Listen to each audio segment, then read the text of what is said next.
Ինձ թվում է, որ կտրիչ Ներսիսյանը ուրախ կլիներ հենց այսօր հեռանար եւ պարզապես ձեռները լվանար, առանձնանար իր շքեղ առանձնատանը կամ ինչ-որ մի իր պատկանող տներից մեկում, հա, եւ իր կյանքը շարունակեր այնտեղ։ Բայց այդ հնարավորությունը իրան չի տրվում այն մարդկանց կողմից, որոնք որ իրեն պարզապես ասում են ինչ պետք է անի, ոնց պետք է անի, եւ ես խոսեցի նրա մասին, որ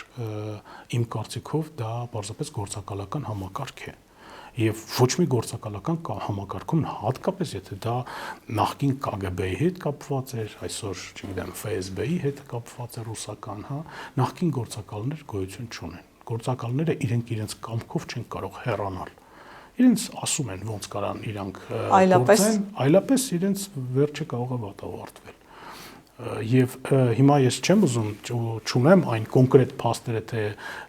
նույն այդ սրբազանը Ֆրանսիայում ինչպես է մահացել, ասենք, հա, ես հիմա քանի որ մի քիչ պատրաստ չի դրան, շուտվանից եմ դրա մասին կարդացել ֆրանսիական մամուլում, բայց այնուամենայնիվ այդ փաստը մեկ անգամ եւս ապացուցում է, որ այդ համակարգից այնքան էլ հեշտ չի հեռանալը։